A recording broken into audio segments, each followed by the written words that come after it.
Жылы душ денені босаңсытады, жылытады және стрессті жеңілдетеді. Ал суық су өзіңізді сергек сезінуге және жұмысқа қабілеттілігіңізді арттырады.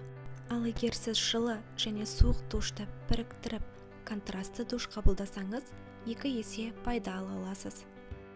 Бүгінгі видеода контрастты душ қабылдаудың қаншалықты пайдалы екендігі, оны қалай дұрыс орындау керектігін және қандай жағдайда зиян келтіру мүмкін екендігіне де тоқталамыз.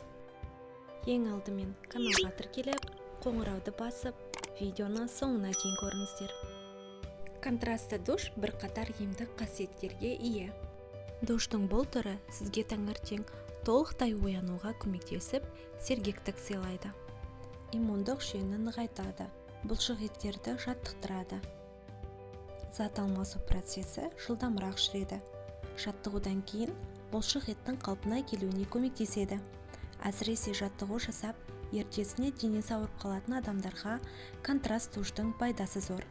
Адамның эмоционалды күйін тұрақтандырып, стресстің алдын алады және оның зардабымен күреседі. Артық салмақтан арылуға көмектеседі.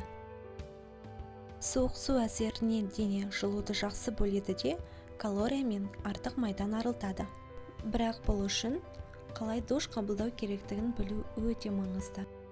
Әйтпесе, денсаулығыңызға зиян тигізуі мүмкін. Контрастты душты бастамас бұрын дәрігермен кеңескен жөн.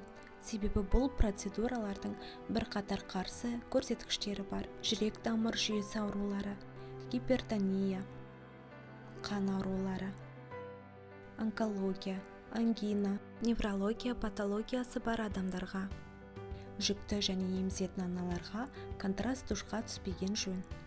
Жаттығудан немесе басқа да физикалық белсенділіктен кейін бірден контрастты душ қабылдау ұсынылмайды, себебі қан ағымы қалыпқа келіп, денеңіз өзі салқындауы керек. Контрастты душ қабылдаудың бірнеше ережелер бар. Біріншіден, сіз күн сайын немесе аптасына бірнеше рет жылы және суық су ағынының астында тұруыңыз керек.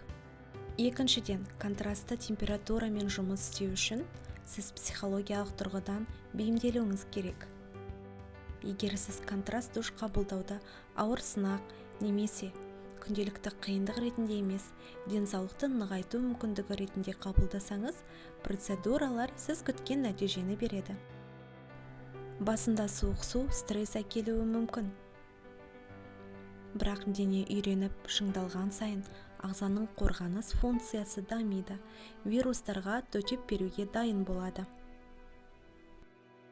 Сарапшылар денені контрастты су процедураларына біртіндеп үйренуге кеңес береді. Контрастты душ алдымен жылы судан басталып, 15-20 секундтан кейін суық суға ауыстыру керек. Осылай 3 рет қайталасаңыз жеткілікті. Және контрастты душ әркез салқын сумен аяқталу керек. Видеоны соңына дейін көрсеңіз, лайк басып, каналға тіркеліп, комментарий жазуды ұмытпаңыздар.